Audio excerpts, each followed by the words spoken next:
જય મેલડીમાં બધા મિત્રોને સ્વાગત છે તમારું આપણી સંજુ મેલડી ઓફિશિયલ યુટ્યુબ ચેનલમાં।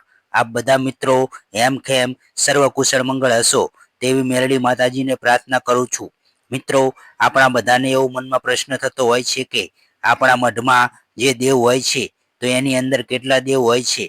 આ ઘણા બધા લોકોને જાણવાની એવી ઈચ્છા થતી હોય છે। કેમ કે તમે જાણતા હશો કે આપણે ઘણીવાર જોઈએ તો મંદિરમાં જે સતી માતાનું મંદિર હોય તો સતી માતાના નામથી એ મંદિરને આપણે ઓળખતા હોઈએ છીએ। આપણે ઘણા બધા લોકો ત્યાં દર્શન કરવા જઈએ તો સતીમાનું મંદિર છે એમ કહીને દર્શન કરીને આવતા હોઈએ છીએ।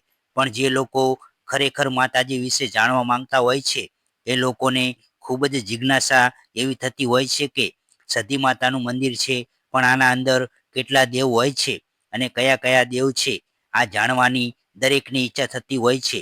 મિત્રો, એવી જ સરસ મજાની આપણે વાત કરવાના છીએ કે આપણા મઢની અંદર એક દેવ છે કે એકથી વધારે છે તો એ કઈ રીતના આપણે ખબર પડે એના વિશે સરસ મજાની આપણે વાત કરવાના છીએ। તો મિત્રો, આ વિડીયોને અંત સુધી સાંભળજો કે જેથી તમને સંપૂર્ણ માહિતી મળી શકે। તો આપણે જે હિન્દુ ધર્મ છે એની અંદર આપણે વાત કરીએ તો મિત્રો 33 કરોડ દેવી દેવતાઓની વાત કરવામાં આવતી હોય છે। પણ એનો અર્થ એવો નથી કે 33 કરોડ અલગ અલગ ભગવાન હોય છે। 33 કરોડનો સાચો અર્થ એવો થતો હોય છે કે 33 પ્રકારની દિવ્ય શક્તિ, જેને આપણે 33 કોટીના દેવ કહેતા હોઈએ છીએ। મિત્રો, અને દરેક મંદિરમાં એક મુખ્ય દેવ હોય છે કે જે માતાજી હોય છે। જેમણે આપણે વાત કરીએ તો કોઈ જગ્યાએ સધીમાનું મંદિર હોય, કોઈ જગ્યાએ જોગણીમાનું મંદિર હોય, ચામુંડા માતાજીનું મંદિર હોય, મેરડીમાનું મંદિર હોય, તો આ રીતના દરેક અલગ અલગ દેવીનું મંદિર હોય છે। એમ મુખ્ય દેવ હોય છે જેને આપણે ઓળખતા હોઈએ છીએ। અને ઘણી જગ્યાએ તમે જોશો તો એક સાથે વધારે અંદર મૂર્તિ અથવા તો ફોટા હોય છે।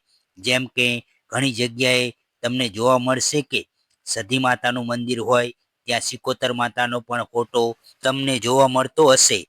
ત્યાં સિકોતર માતાનું પણ હોય છે।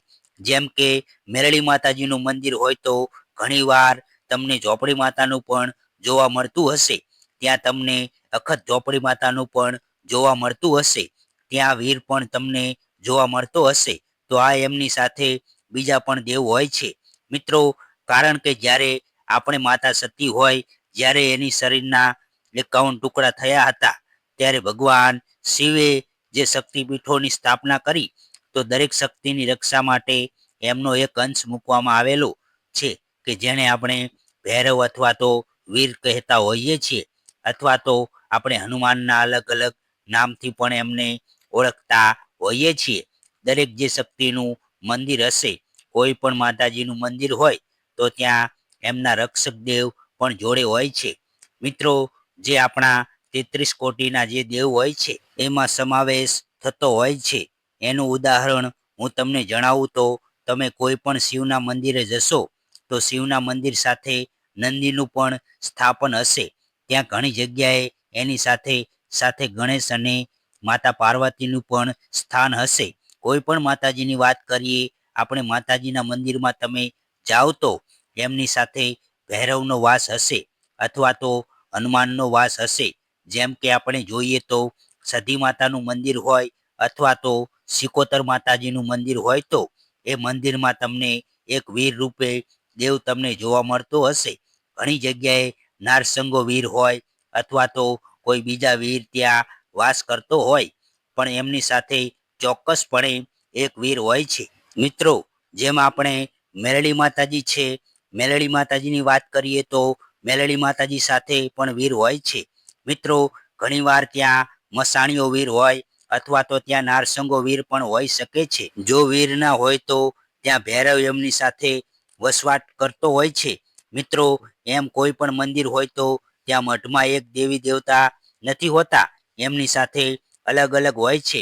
આ દરેકનો ખ્યાલ આપણને કઈ રીતના આવે તો સૌથી પહેલા મિત્રો વાત કરીએ તો જે એનો જાણકાર હોય, જે આપણા ભુવા હોય, એમને જો તમે પૂછો તો એ તમને ઘણીવાર જણાવતા હોય છે।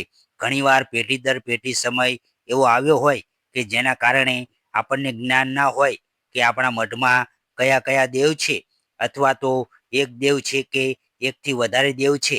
પણ મિત્રો ધ્યાન રાખજો કે ઘણીવાર આપણે નિવેદ માતાજીના ચડતા હોય, વર્ષમાં એકવાર જેમ કે નવરાત્રી હોય તો નવરાત્રીના આઠમના દિવસે આપણે માતાજીને નિવેદ ચડતા હોય છે.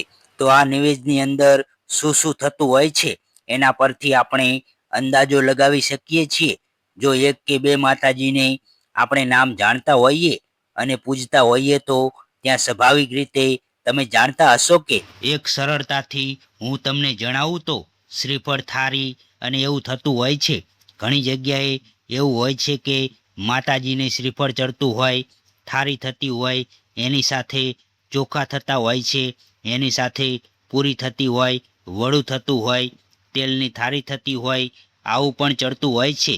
મિત્રો તો જો આવું ચડતું હોય તો સમજી લેવું કે આ દેવ એક નથી, પણ એની સાથે ઘણા બધા દેવો રહેલા છે મિત્રો, કે જેની અંદર ઝોપડી માતાનો વાસ રહેલો છે. મિત્રો જો વડા ચડતા હોય, તેલની થાળી ચડતી હોય તો સમજી લેવું કે એની અંદર કોઈના કોઈ ઝોપડી માતા છે, જેમાં જહુ ઝોપડી પણ હોઈ શકે, અખત ઝોપડી પણ હોઈ શકે, અથવા તો મસાણી મેલડી પણ હોઈ શકે છે.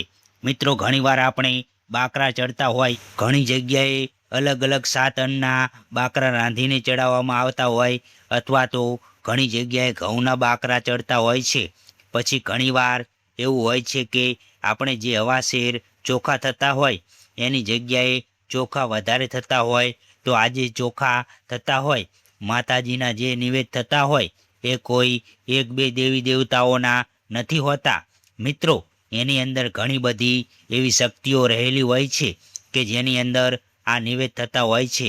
તો આમાં એવું છે મિત્રો કે ઘણી જગ્યાએ મંદિર હોય છે આપણા, એમાં મઢમાં જે માતાજી હોય છે એ માતાજી દરેક બહાર પડેલા નથી હોતા, દરેક જાહેર થયેલા નથી હોતા. એમાં મુખ્ય માતાજી એક જ હોય, અથવા તો એની સાથે 2-3 શક્તિઓ એવી હોય છે કે જેના નામ આપણને બહાર પડેલા હોય છે, પણ એના અંદર પણ એવા શક્તિઓ રહેલા છે કે જે રક્ષક દેવ હોય, અથવા તો અન્ય કોઈ બીજી શક્તિઓ પણ એવી રહેલી છે કે જેને આપણે જાણતા નથી. મિત્રો તો એના પેટે આ જે નિવેદ ચડતા હોય છે એ ચડાવવામાં આવતા હોય છે. બંધ મુઠ્ઠીમાં એટલા માટે કહીશ કે એમના નામ એ બહાર નથી પડતા અને કામ કરતા હોય છે, એટલા માટે એમને આ નિવેદ ચડાવવામાં આવતા હોય છે. તો ખાસ આ નિવેદ પરથી પણ તમે જાણી શકો છો કે આપણા મઢમાં એક માતાજી છે કે એકથી વધારે છે. પણ એટલું યાદ રાખો મિત્રો કે કોઈ પણ મઢમાં એક માતાજી નથી હોતા, એની સાથે કોઈના કોઈ બીજા દેવ હંમેશા રહેલા જ હોય છે.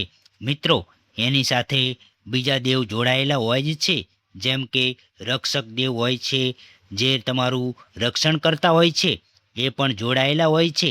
ઘણી બધી જગ્યાએ તમને જોવા મળશે કે સધીની સાથે નારસંગો વીર પણ જોવા મળશે. તો એમની સાથે કોઈના કોઈ દેવી શક્તિ રહેલા હોય છે. આમાં એવું હોય છે કે જે મુખ્ય દેવ હોય છે એને આપણે પૂજતા હોઈએ છીએ, પણ સાથે સાથે એમના અંદર જે દેવ રહેલા હોય એ પણ પૂજતા હોઈએ છીએ, અને એ દેવ આપણું કામ કરતા હોય છે. હા મિત્રો, સાચી વાત છે, એ દેવ આપણું કામ કરતા હોય છે. મિત્રો ઘણીવાર એવું હોય છે કે આપણે મુખ્ય દેવને જે આપણે કોઈ પણ વિનંતી કરતા હોઈએ, અથવા તો આપણે કોઈ પણ માનતા હોઈએ, તો એમના અંદર રહેલા જે બીજા દેવ છે એ એમનું કામ કરતા હોય છે. મિત્રો આમ વારસાગત રીતે એ ચાલતું આવે છે. જો કોઈ ભુવાજી હશે, એ ઉંમરલાયક હશે, એમને તમે પૂછો તો ઘણીવાર તમને આની જાણકારી પણ આપશે, અને ઘણા લોકો આની જાણકારી પણ નહીં આપે. મિત્રો આ વિડીયો તમે કયા ગામ, તાલુકા, જિલ્લા, શહેરમાંથી જુઓ છો તે કોમેન્ટમાં જરૂર જણાવજો. તો ચાલો મિત્રો, આ વિડીયોમાં આટલું જ. જો વિડીયો તમને ગમ્યો હોય તો આ વિડીયોને હાઈપ અને લાઇક શેર જરૂરથી કરજો, અને કોમેન્ટ બોક્સમાં સાચી શ્રદ્ધાથી જય મેલડીમાં લખી દેજો. અને મિત્રો તમે આ ચેનલમાં નવા આવ્યા હોય તો સંજુ મેલડી ઓફિશિયલ યુટ્યુબ ચેનલને સબસ્ક્રાઈબ કરવાનું ભૂલતા નહીં. તો ચાલો ફરી મળીશું હવે એક નવા વિડીયો સાથે. ત્યાં સુધી જય મેલડીમાં, જય કુળદેવીમાં, હર હર મહાદેવ.